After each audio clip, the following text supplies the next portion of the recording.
What's up, y'all? Welcome back to the Mining Pod. For today's show, we have Dipul Patel, the CTO of Soluna, to talk about Soluna's renewable-powered Bitcoin mining operations. We talk about the renewable-powered Bitcoin sector as a whole, Soluna's Project Annie and their AI aspirations, and where he thinks the renewable-powered Bitcoin mining industry is going. Hope you all enjoyed this conversation. It was a fun one. Today's show is brought to you by Fractal Bitcoin, but we'll learn more about them later in the show. For now, let's get right into it.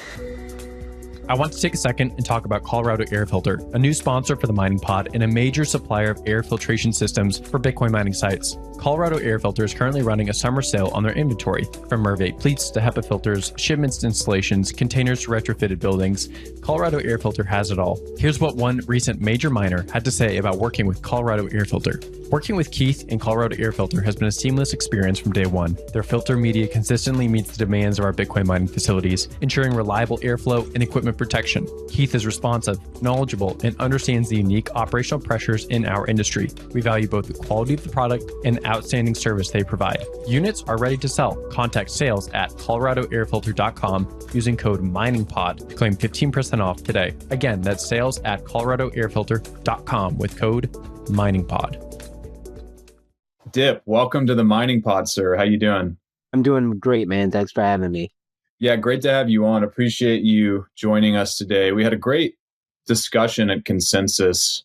It'll be about a month ago, I think, when this pod comes out. But it was on mining on the fringe, renewable, overlooked, and off-grid energy. And you were kind of the token representative for a wind and solar play Bitcoin mining operation on that panel. And one of the questions that I asked you, which I want to re-up here to kind of set the stage for our discussion, is to get a lay of the land of renewable mining in the US specifically. So how common is a renewable powered Bitcoin mine, or rather, how common are Bitcoin mines on sources of renewable energy in the US? And what are some of the barriers to entry for renewable companies that may be slowing this growth? Yeah. Let's say I'll tackle these in reverse. I would say that some of the barriers are regulation. Okay. What I mean by that is when you want to connect a sizable project to a grid, you need to connect to that grid, right?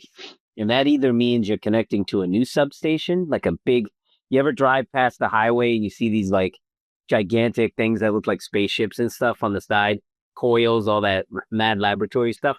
That's just big power equipment, the same stuff that's outside of your house or your neighborhood. It's just much bigger because it's more power and bigger voltage, right? And so that equipment, to connect that to the grid takes a long time, not only because the equipment is expensive and long lead meaning when I order it, it takes a while to get it, long lead time, but it's also because that equipment is to connect it to the grid has a long interconnection queue, right? And so in order to get around that, one of the things you can do is co-locate with an energy source. And that's what a lot of people did. Crusoe Energy did it with flare gas. There's other people that have done it with like biodiesel or like, random sources of energy that have existed in the past. What makes this very interesting for renewable energy is that typically when you want to co-locate with a renewable power plant, you want to consume extra energy from that renewable power plant that would otherwise not be sold. That's called curtailed energy, which ties into another reason why this stuff is a little bit hard in addition to regulation. And that is renewable power is variable, right? And so every single project is variable in the power that it outputs, like the renewable power producer. Oil, gas, stable, right? You turn on the oil thing and it puts out the fuel. It's very predictable. Maybe not stable. It's more predictable. Out of wind, you get what you get. Now you can control it. You could turn the turbines down, and they have a lot of control to do that. And that's what they have to do because the Texas grid or some of these other grids that have a lot of renewable power, the problem they have is they have no way of using the power exactly when all the wind is blowing. And so what happens is the Texas grid gets saturated with power because all the wind farms are blowing, And so when you're driving through a wind farm, you might see 30-40% of the turbines are turned off. And that is called curtailment. So when you connect to a wind farm substation, what happens is you might save some time because you have a substation that's existing, but you still need to figure out how to create all the agreements so that you can consume energy from the wind farm, even though the price of the Texas grid is this. The wind farm wants to make a different price, all of these things, And so there's a lot of legal agreements and there's a lot of code, software that has to get built to prove all this stuff out and make sure that it's reliable. That stuff just takes time. You have to build relationships with a lot of different people. You can't rush these things. So that's another challenge. A lot of people who develop green energy projects, they say it's like a survival game. Almost all projects, when you start, they pencil out financially. Like they'll all make money. The problem is they all take different. There's that unknown element, the regulation, the relationships, something's new. You have to get land. You have to do all these things, and so those uncertainties that seem so trivial aren't trivial at all. They're just unknowns, and you don't have a lot of control over them. So that slows you down a little bit. So then that leads me to the first question you asked, which is how many Bitcoin miners are renewable? I don't know what the mix is, to be honest with you. I could tell you that it's growing. I know that there were a few that were truly renewable, connected to like a behind the meter. What we do is called behind the meter. That's where the regulations are a little more challenging as well. As earlier I mentioned regulations, and that's because you're truly co-located in the green energy site, behind the green energy site meter, right?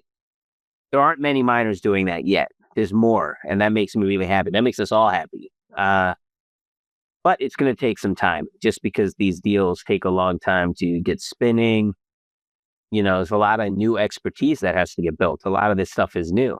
And so things just take time. You can even see in AI, which is probably the fastest growing thing in the history of, since I'm alive anyway, right? Even that takes years, right? And so it's not surprising that behind the meter on Bitcoin is taking a little bit of time. So you mentioned that behind the meter for renewable energy is yoked a little more by regulation. I would have considered that maybe you can move faster behind the meter, but that's not the case. Why is that compared to on grid? I wouldn't say that it's yoked a little more or anything, or regulation is more difficult. I would just say that it's something that's newer. And so as a result, there aren't as many experts that know how to do it, right? And then also usually these like projects that you're connecting to that exist, some people are building their own projects, right? But we'll keep that separate for now. So let's just say you're going to an existing wind farm that exists or solar project that exists. You have to go and not only work with the Texas grid, which is one set of regulation, but with the local rules, right? What county are you in? What different utility serves that county? What utility serves as there's like different entities. I don't want to get too technical, but there's lots of different entities involved in this to make sure everything box balances and everything is fair and all of that, and so getting involved and getting all of that understood. If you've done the projects before, you're okay. There's still unknowns, but you kind of know. So you go into it with that in mind. But a lot of companies are doing it for the first time or the second time, right? And so when that happens, you have to learn, you have to build a lot of new muscles, and that just takes a little bit of more time. Now, behind the meter, again, it's not that it's just that there's typically more parties that have to be involved. Now, that might be true for in front of the meter as well. I'm not 100% sure. A lot of our experience in Texas, actually all of our experience in Texas is behind the meter. So I can't speak to in front of the meter. What I do know is in front of the meter projects have a massive interconnection queue. So even if the regulation are streamlined, so, what I'm hearing, 5-6 year queue. Now, we all know money changes everything, but right now, Bitcoin miners can't compete with hyperscalers. And so it's like, Understatement of the century right there. yeah, it's like you might think you're playing with big numbers. It's so funny because you might think you're playing with like big numbers in terms of dollar per megawatt to buy Bitcoin machines, dollar per megawatt to build Bitcoin data centers. But holy moly, these data centers for AI, the prices and the dollar per megawatt to build it and the machines that go in, they trump it. So usually those are the ones that, if there's any cutting in line that's going to happen, I'd be surprised if it's a Bitcoin mine, unless it's one of the top gigantor ones who also have an AI play, right? So there's a lot of that going on. Want to zoom in on Texas for a second. So Soluna has the bulk of its operations in Texas. I believe y'all are also in Kentucky. For Texas specifically, it has been obviously a breeding ground for Bitcoin mining because ERCOT is such a free market for accessing electricity. It's also been a boon in West Texas and other places for the types of renewable mining that Soluna does. Are there any other markets in the US or in North America in general that can even hold a candle to what Texas offers on both of those fronts? Well, hold a candle is relative, right? Because a lot of these other states have lots of energy available. Do they have as much as Texas has? No. Do they have as streamlined a process yet? No, but their regulations might be easier. I don't know. We haven't developed any, but there's a ton of wind in Nebraska, Kansas, that whole area, right? The plains, right? They're called the Great Plains for a reason. I mean, it's basically the wind has nowhere to go, right? It comes in from the ocean, comes in through Texas, and it just kind of rides up that those plains. And so there's energy, and it gets easier and easier to build the more further north you go because of the earth cooling you for now anyway. And so when you think about it, all of those places have access to power, and behind the meter laws might be different at all. I don't know. I know that other companies have built behind the meter projects in other states. I'm just not an expert in what those are. I don't know if they're green. I can't tell you any of that. So I don't know that Texas, what it has is a massive amount of scale as well, right? If you're talking gigawatts and gigawatts and gigawatts and like whatever other states have, Texas just has multiples of it. I mean, Texas is just so comically big, and it's its own grid. All the other states, they share grids across states, which means there's a whole other entity that isn't tied to a single state. So it's like, well, how to tax revenue? Why should I give that money to that state? Why shouldn't some of that? So there's a lot of goofy stuff that occurs when you have these grids that are larger. And, overseas, you have grids that span countries, right? And so it might get even more complicated over there. All I know is no matter where you're going to do it, it takes time and money. And so that's where a lot of people fail. They think that it'll be easy, and it is for 2, 5, 20 megawatts. But if you're trying to scale a business, you need a lot more energy than that. And those deals just take a lot. They're a lot more complicated. Miners, are you ready to earn more with what you already have? That's what Fractal Bitcoin is for, scaling Bitcoin with Bitcoin using a fully compatible recursive design. In just 7 months, Fractal's hit 18 million users and nearly 2 billion transactions. Fractal's cadence mining reduces up to 50% of your pool fee. No new hardware, no extra energy, and it's easy. FB rewards go straight to your existing Bitcoin wallet address. Over 90% of Bitcoin's hash power is already merge mining Fractal. Get more from the same resources. Start on Fractal today. So with Soluna so focused on renewables, I'm curious if renewable energy credits associated with that put any sort of burden on Soluna's cost to mine Bitcoin, or how y'all factor those in. So there's RECs, right? And I'm not really sure what we're doing with those and how they're factored into our finances or into these deals. We might just say, the RECs are, a lot of these RECs are fake. They're just so traded. Like, I don't know. I don't pay a lot of attention to that stuff because it's things that I know are fake. I lose interest in them. Like, I'm walking around Consensus and there's Space Coin and all these things. I'm not trying to throw shade, but I'm just like, that's cool. But look, a squirrel, like it completely. Bitcoin never did that. I was always so focused. I'm like, holy this is water. This is purity right here. This is as clean as it gets, right? It's backed by energy on a multi-country level. That's about as awesome as it gets. And so for me, I would say that with Soluna, green energy, it's like an unlocking force because green energy is ultimately unlimited, right? And the machines that generate it, the machines that consume it, I mean, not consume it, but the machines that help condition it, like transformers, switchgear, power equipment, bus bars, all this stuff is so efficient now, right? But you're still shipping electrons like hundreds of miles. You're not shipping the electron, I know, for the physics folks out there. But the point is, the farther energy has to transfer, the more electrical loss you have. And so all of that is gone when you co-locate. And with Bitcoin, the one thing that's clear is the more efficient you are, the more resilient of a business you build, right? That's from getting the power. So that is price and also loss in the line. It's how cheap you can build the machines, get the land, run the machine. I mean, how cheap you can build the buildings and run everything. Those are like the main things. You can't control the price of Bitcoin, right? Or the difficulty.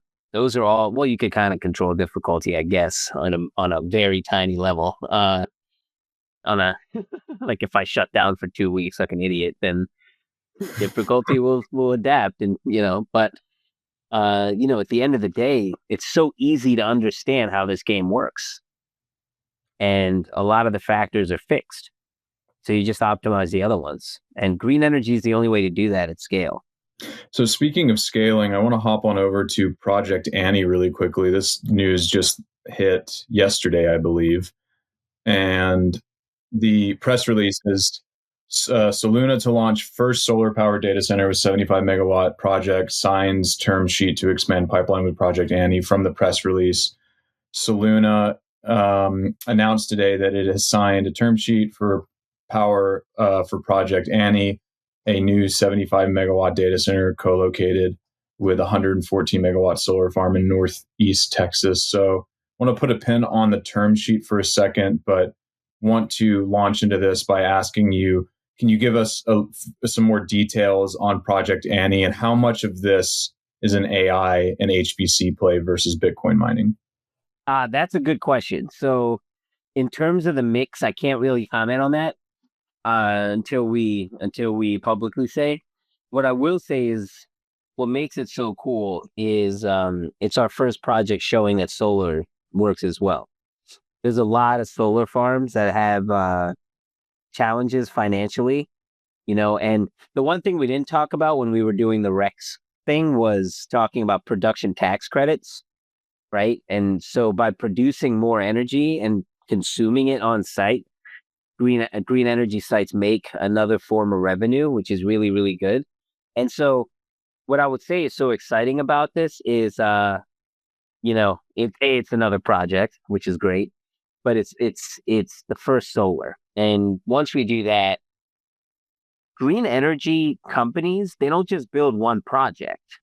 And the investors that invest in green energy sites don't just invest in one, right? So when you make one look good, almost everybody involved is attached to other ones. And all of them have trouble with curtailment right now, where they're not they can't sell the power that they make. Solar and wind both have that problem. That's why you see so much money going into grid scale batteries, right? And so if you think about it, getting into solar just shows it's another proof that physics works. It's funny, you still need to prove it. But that's what they call execution risk. It's not the physics they question. It's whether the team can convert that potential energy to kinetic, right? Can the team do it? Can this team do it? That's really what a lot of these projects are about, right? So I want to double click on the tax credit thing that you just mentioned. Do I understand this correctly that these renewable energy companies, so they have the RECs, they have other tax incentives, but they also earn more of a tax credit the more energy, not just that they produce, but that they sell? Is that correct? So here's the deal. They can only produce what they sell. Okay. Now there are some places in the country that will literally produce more than they can sell, and they'll dump it into a resistor, which is a heater. They'll just dump it directly in the ground, waste it, because those production tax credits are so important. So here's what it is. For every megawatt hour that a wind farm generates, they get paid a price that they've modeled for the Texas grid, but the Texas grid is a variable thing, right? Other places have what's called a power purchase agreement, where it'll be a contracted price. Those are a lot less risky. But Texas is it's an abundant wind resource, and they like free markets. So, the price that you get for your energy is variable. This is where curtailment kicks you on the price of energy. Okay. And that's where it forces you to want to shut down your wind turbine. Now, when you model the wind farm before you build it, you forecast out how much energy you're going to sell and at what price. And you model curtailment, which is how much of that energy or how much of the energy you make you can't sell. But you also get something called a production tax credit. And that's essentially a discount on taxes, right? So when you show a profit, you could get a discount on your revenue for the for that amount of energy or that amount of tax, that the price of that kilowatt hour, that at a pre-negotiated rate or whatever the rate of that tax credit is. And so what happens is these wind farms, they sell those credits to a company that's highly profitable, like BlackRock, or like these big banks who have hundreds of billions of dollars of profit. And it's like free money for them, right? Because, hey, who's not going to buy the energy, right? These tax credits are like gold. Only these wind farms don't have profits yet, and they need the money now. So, it's like JG Wentworth thing. You need cash now. It's like you go, sell off your tax credits. And so what happened in Texas, though, is everybody built wind farms. And so the average price per kilowatt hour started creeping down, especially during peak hours of wind production. And the number of the wind farm creating wind, tragedy of the commons, right? The more wind farm there is, the more they're all generating, the more surplus there is in rural areas. And so the grid can't move all that energy from where it is to where it's needed. And so the local prices, the regional prices for this wind, where it isn't very high. So now the wind farm has a choice to make. Do we sell energy at a loss so that we can satiate the production tax credit, or do we shut down the wind farm? The lucky ones shut down the wind farm. The ones that can't, because they haven't generated enough production tax credits, they actually have to sell energy to the grid and give money to the grid. Sometimes they'll do it when the grid price is negative, and just to generate those production tax credits. So all of those get relief when you put a behind the meter energy consumer, especially one that's actually providing a massive service to the world. I don't think anybody can question at this point that Bitcoin provides a service. Like Yeah, the problem that you're describing there, it just seems Bitcoin's the perfect sponge to soak up that energy. And that kind of goes back to our first question about what's going to really need to happen for these companies to wake up to it as a solution. Sounds like it's just a work in progress, making sure that all of the parts that are involved run smoothly. Going back to Project Annie really quickly. Well, hold on. Let me pause on that. That. The problem is almost every place we've gone to before have had Bitcoin miners come through. And have usually the taste hasn't been good, right? So that's why I say the execution is such a big deal, because, and the relationships are so important, because it's people like when they think Bitcoin, the brand that Bitcoin is built is not the brand of AI. It's not the brand of Silicon Valley tech and billionaires and like the future of the world, which it is from a currency perspective, right? It's FTX and it's a bunch of scam artists. It's like Tom Brady losing all his money. So people just have there's no social, you could be bringing hundreds of millions of dollars of investment and there's still this stigma that you have to work through. And so that's why execution is so important. That's why the big players, in the game are starting to scale at such a good rate. And for us, we've done a great job in Bitcoin. Our reputation in getting green energy and building and getting access to projects like Project Annie is, our reputation is very good because, again, we've built relationships. Even when things go wrong, we always over communicate, work through these problems like a team. And that's just how you build strong relationships. And so, again, it just takes a long time to do that. And a lot of the flash in the pan type projects have fallen off, but the ones that have survived, just like green energy, I was saying earlier, it's a survival game. The ones that have survived are starting to enjoy the benefits of something that's become an industry now. You go to Mining Disrupt or you're going to the BTC conference, it's a much different vibe than it was. The companies that are there, the venues, just the overall, feel of the place is much more like a established industry versus like, we went to the first Mining Disrupt, Phil and I. We've been to the first of all of these, a lot of these conferences, and it's just like amazing how far it's come, so that's what's so cool about it. And so anyway, execution is more important than ever for those reasons. Yeah, I think that's a story that's been told time and time again in various boardrooms and dinners, corporate dinners around the US, everything from behind the meter renewables to off-grid oil and gas to even just any sort of JV that involved Bitcoin mining as it really started reshoring into the US. So, building those relationships, getting something like Project Annie is obviously nothing to thumb your nose at. And just to zoom in on that one more time. So I know you can't talk to how much of the project will be for supporting HPC and AI, but if you could help square something for me. I was under the impression that for HPC and AI, you need constant uptime, and that's something that renewables are a little bit shaky on. So so two questions then, is that how do you mitigate that? And is it just as simple as maybe getting an interconnect with ERCOT? Well, so when you're behind the meter, that doesn't mean you're not connected to ERCOT. You are. You're just connected to the medium voltage side of a independent power provider, an IPP, right? And so essentially, because of that, you can still pull energy from the grid. And so each of our projects, we source what we call 3 sources of energy. One is just straight up curtailed energy. That's energy that the wind farm wouldn't be able to sell or would have to sell at a price lower than the wholesale rate that we'd be paying them. Not wholesale, but this pre-negotiated rate that's awesome, but that makes them, it works for everybody. Okay. That price. Then there's something called subtractive energy. That's the local node price that we pay, or regional price. I forget what the numbers are, but essentially it's a price that we pay. That's the grid price, right? But we're pulling energy, and it's the grid price because if we weren't on, the wind farm would be able to sell it to the grid. But since we're right there, we just take it from the wind farm, okay? Then the third source of energy is grid energy, and that's if the wind farm's down, but we want to be up. Now, typically what happens then is the price of the energy starts to creep up. Bitcoin, it stops being profitable above a certain price, right?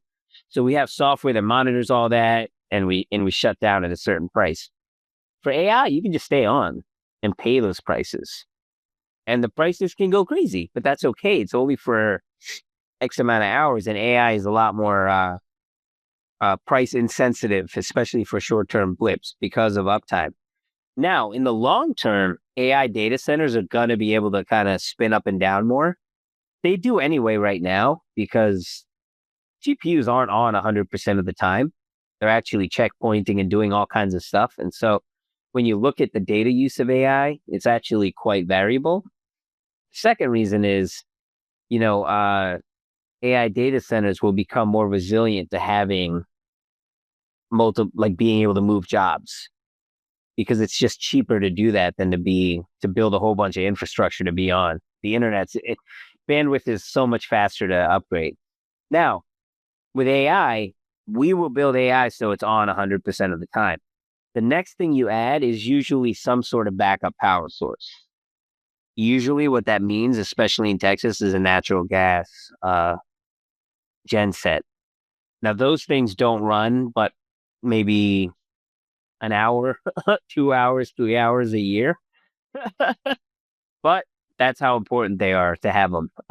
Now, there are some companies that'll turn those on even when the grid is active, because it's cheaper to pull power from natural gas than from the grid. And so they'll do all that switching and essentially do that. Or they'll actually turn those on even when the grid, sell extra power to the grid. And so a lot of these natural gas generator companies have partnered with the grid or have software where they'll make it cheaper for you if I could turn it on even when you're not using it. Because the grid price might be $1,000 a megawatt hour, and they're like, turn on the genset and start making $900 a megawatt hour, right? So there's a lot of companies that do that. They'll turn them on just for those couple hours, 10, 20, 30. And the grid likes it. It helps stabilize the grid, you know? So it's a neat, again, it's all about translation, right? You're translating natural gas to energy, which the grid needs, or you're translating wind to energy, which the grid needs. They're off sync, so pick up the natural gas, or you're translating that energy at the source, which is in abundance. You can either move it using the grid to where it needs to get consumed, or you can translate it to information at the source and ship it using the internet. And the internet, the cost of information is orders of magnitude lower than the cost of generating that information from an electrical perspective. So the cost of transmitting a gigabyte of AI generated, data is significantly lower than the cost of moving the energy it would have used to use the GPUs to generate that data. That's different for YouTube, right? Because I'm shipping a lot of data. It's just hard drives, and I'm like delivering high bit rate data. That's different. That's not how AI works. It consumes you ever use like the AI engines? It doesn't generate it all at once. It's like so the energy it's using to generate all of that, it's way more expensive to move that energy than it is those bits. So just move the computers to where the energy is and use the satellites. Soon it'll be satellites. Right now there's fiber everywhere, especially where there's wind farms. There's already fiber internet. Usually.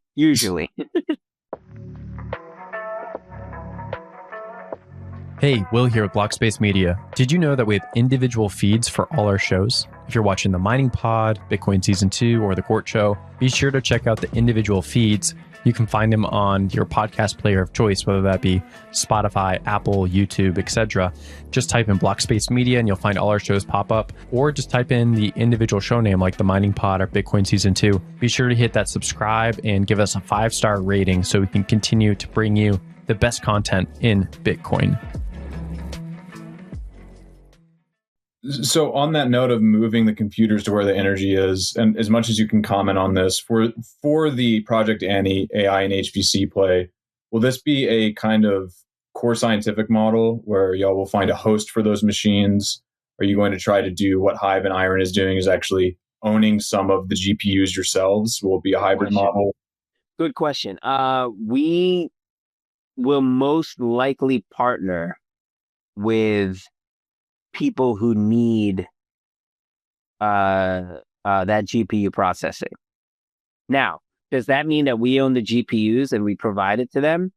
Or does that mean that they have the equipment and we host it for them? Or does that mean that they have data centers and they just want the power? None of that I can comment on. I can just say that we're allowed to do any of them. That's the beauty of this. Listen, with Soluna, you got to remember what our mission is, right? Our mission isn't to build the largest GPU cluster or be the largest Bitcoin miner, right? Our mission is to make renewable power a superpower, right? And the primary source of energy, and using compute as the catalyst, right? Because the only way renewable wins is if it's cheaper. And the only way you make it cheaper is through compute, right? And so for us, if the customer wants it this way, right on. We still have the best land, the best data centers, and the best price of power. And we have it, and internet, and we have it in abundance. And it's green on top of the icing on top is that it's green. It's zero sugar icing. It's like somehow delicious but not bad for you, you know? And so it's like everybody wins situation. And we just had to, it took us, like I said, it takes a while to build out the business and get the social proof and the reputation so that energy sites trust you. These people provide hospitals and farmers their energy.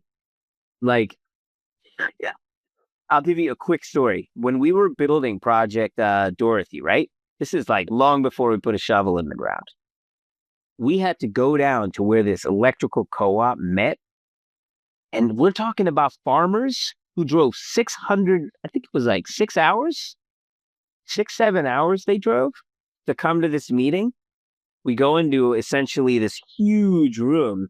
It's got a massive like table set up like a toroid, a square toroid, whatever you call that. And it's just people everywhere, right?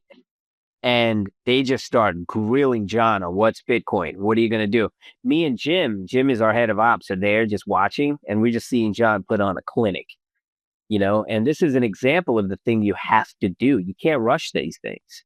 And by the way, these people know that if they don't advocate for their 3 customers, their 4 customers on their line 200 miles down the road, that some Bitcoin mine could come down and destroy the energy source that all these constituents rely on, these people, these farmers that need to keep their cattle, comfortable. Like these are like generational businesses that could be destroyed if the infrastructure on power.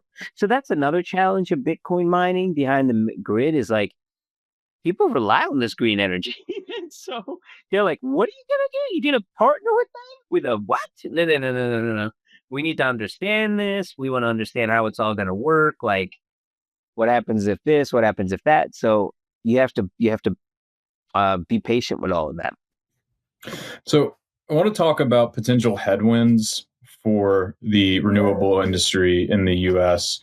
Today, President Trump signed an executive order to streamline nuclear build-outs, kind of easing some of the regulations that have prevented those from coming online quicker. He's also made a number of commitments to fossil fuels, drill, baby, drill. That was one of his campaign slogans.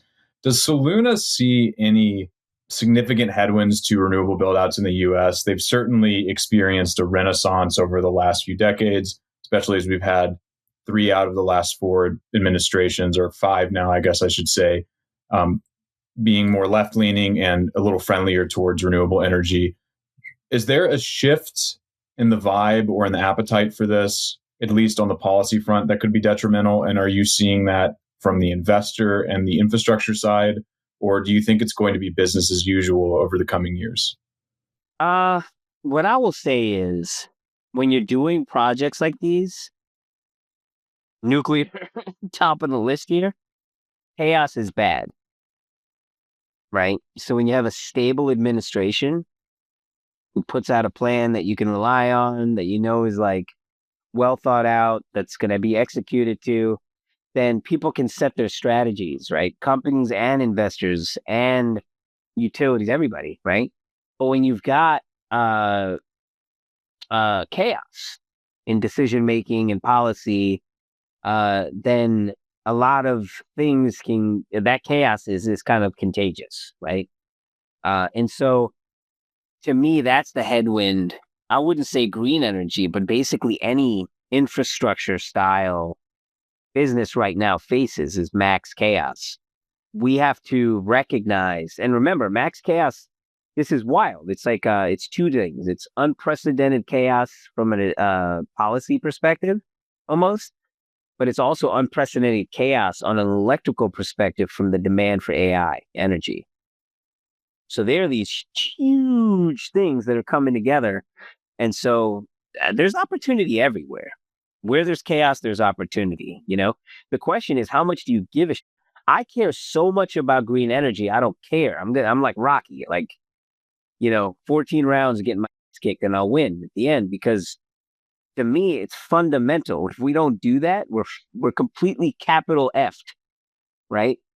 As a species, like all this amazing food, all this stuff we love is going to go away. Biodiversity is on a collision course, right? And so to me, the only thing that we can do is make green energy cheaper. And that is so we have everything in our favor.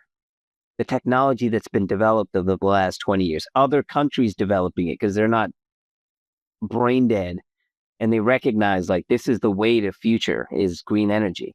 Any country within the tropics, any of the island nations, these quote unquote developing nations, why have they been perpetually developing?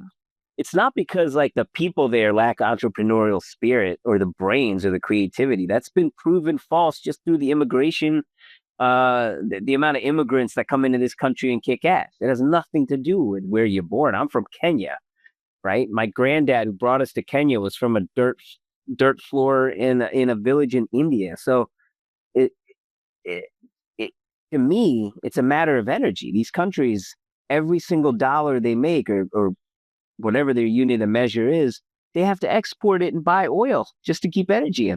So green energy unlocks all of that for everybody. I think it's inevitable.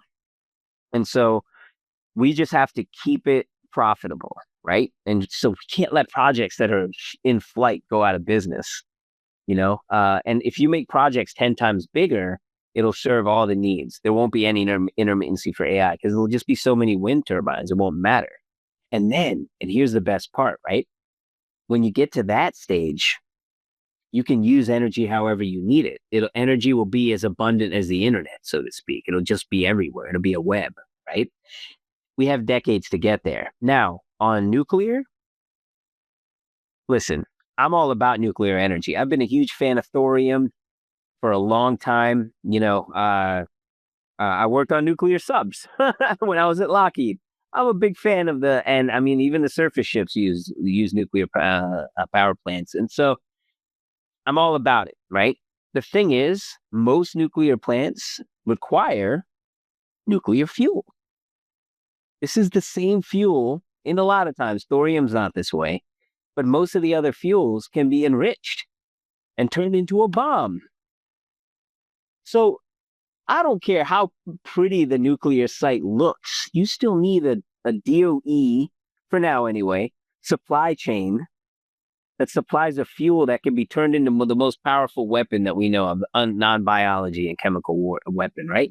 And so it's not going to be as simple as like having a Connex truck showing up with like diesel fuel. That's where I think nuclear is going to take some more time as well, not just building the plant and like proving it out. You can do that in other countries and then bring it here. But it's how are you going to get the fuel around? How are you going to make all of that profitable? When I can put up wind turbines in the middle of nowhere and they'll pump out near unlimited energy. Micronuclear is weird, right? I could see massive nuclear plants, especially when our grid is kind of it has become a web. Right now our grid's like it's like 300 baud modems. It's like the old school internet, like pre-internet bulletin boards, you know, like stuff that War Games, that game with Matthew Broderick, that movie with Matthew Broderick. That's what the grid is like. There's no broadband yet. So once the grid is there, we're going to see massive nuclear, you know, and it's just going to energize the things, you know. But for now, I don't know. So the answer for me is let's make green as cheap as possible. And the way you do that is hybrid computing. That's what we're doing. Hey, Will here with the Mining Pod. Can you do us a favor? In the show notes below is a short survey. This really helps us find good advertisers for the show. Also helps Colin and I understand what kind of content you want to listen to. There's thousands of people who listen to the Mining Pod and make it part of their week, whether that be catching up on an interview on a Tuesday afternoon or going to the gym with us Saturday mornings. Thousands of people listen to the Mining Pod, and we are trying to make it better every day, along with finding interesting sponsors that you might buy something from. So do us a favor, take 30 seconds, click below in the show notes, and fill out the subscriber form. Thanks so much. how much does battery storage compete with or complement Bitcoin mining? It complements it in the sense of if you need uptime, right? If you need 100% uptime, but typically the cost of the battery pack, the cost of that round trip kilowatt hour is too high for a Bitcoin mine. You're better off just turning off the miner. It's not, the miner doesn't return enough money to make the juice worth the squeeze, right? Now, the problem with grid scale batteries is most of them are adapted from batteries that were designed to be mobile, right? They're just huge clusters of the same batteries that are sitting inside of a Tesla car. You know what I'm saying? And so these storage technologies were never built for a grid in mind. Now, there's a bunch of cool companies out there. Like Ambry out of MIT has been working on grid level storage batteries that use local materials to build them. You basically use the dirt from wherever you are to build these batteries. You don't need rare earths. It's really, really cool. But it's not cost competitive to lithium ion. And as lithium's gotten cheaper, this has gotten cheaper too, but it hasn't caught up yet, right? So the short of it is there's no battery technology that is cheap enough and sustainable enough and long-term practical enough that makes it worth it, except for the most expensive reasons, right? Like providing stability to the grid,